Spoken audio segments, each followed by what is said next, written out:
Stop me if you heard this one before. Bronies traumatized a generation and ruined my childhood. I'm gonna be so for real with you. For like 90% of the people who engage with this sort of discourse, no it didn't. Now, I'm not denying that the fandom is susceptible to exposing children to things they otherwise should not have seen, and I'll get to that eventually, but the sort of things I see in these modern day retrospectives are such surface level nothing burgers that have been exhausted to death, all for the sake of digging up some old internet niche to villainize. I do believe that there are damaging parts of the Brony fandom, but they are often overlooked and instead blame is put on relatively harmless things. That is to say that Luna Game or Mr. Davies animations are not the horrors that some make it out to be. For decades, the entertainment industry has had a fascination with applying graphic or adult content to things traditionally associated with children. One of the earliest examples is a satirical drawing by Wally Wood, featuring a mural of Disney characters participating in less than family-friendly actions. But parodies of this caliber are a dime a dozen.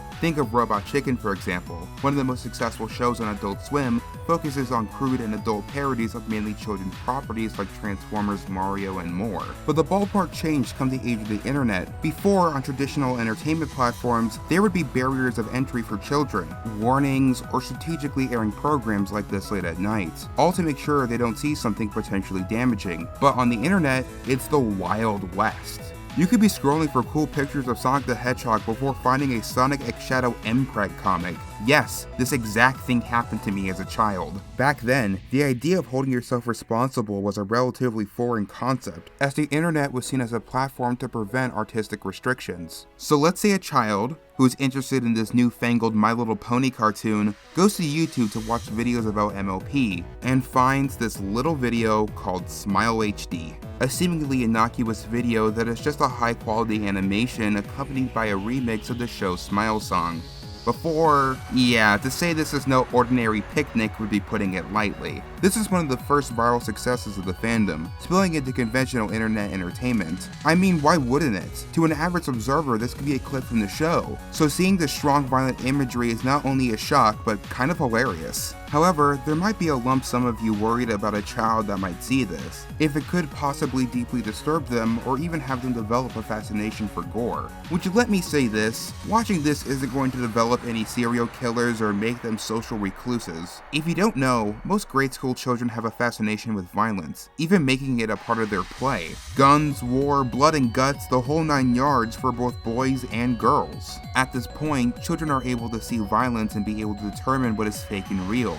And so looking at this cartoon, and may I reiterate, this cartoon, it's probably not going to damage their sense of safety or reality. There is always a chance a kid too young to understand violence would see this and be distressed, but at that point, it's the fault of the parents for giving a child unregulated internet access. Other MLP parodies are much the same, though some may delve into different levels of sincerity and others more edgier humor. But I'd argue it was barely different as a kid catching a glance at a Family Guy or South Park episode. If a child says or does something bad in response to what they see in one of these cartoons, then like any instance of a child seeing something that's probably not appropriate to them, it's up to the parents to take up that responsibility, not the artist. This is still all art at the end of the day, and I think saying that it's depraved or immoral to do parodies like this would be a violation of one's freedoms, especially if it's not trying to be predatory, meaning someone is trying to intentionally harm a child. Back then, having a warning at the beginning of the video was all you could do, but to say that they've corrupted the youth like Elsagate did would be a worthless moral outcry, likely only made for viewer engagement. Thankfully, we live in a day and age where YouTubers are forced to mark their videos if they're made for kids or not. YouTube can apply further age restrictions to make sure it doesn't even reach an audience under the age of 18, which is perfect for this new wave of brony content made by older Zoomers, which can range from wholesome to edgy parodies. It's beautiful. It's like the circle of life.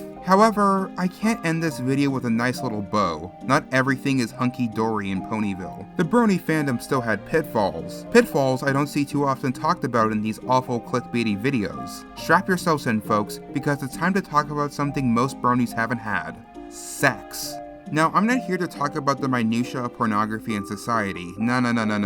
I'm here to talk about the presence of how little protection there was from preventing kids from seeing it. I know bronies aren't the first to make pornography featuring the characters of their all ages series, but it was a fandom that I think spread it around more and was more easily accessible than some of the bigger fandoms out there. Let's run down some of the offenders, shall we? Trust me, I'm not going to be showing anything graphic. Tiara Y, who is best known for their extremely viral pony videos, contained overwhelming sexual content, and even if it was meant for the sake of humor, there was no barrier of entrance or warning for any kid that might have stumbled onto it. Pantsu was a trend of sexual pony animations that spread like wildfire, most of which was taken down, but it seems like one was made for almost every main character. And then there's the absolute pinnacle of degeneracy, Banned from Equestria, a free pornographic fan game created by brony and pedophile Pokehidden that you could accidentally find when trying to search for the safer work website Equestria Daily, because Pokehidden thought it'd be a fun idea to rename the title to Banned from Equestria Daily.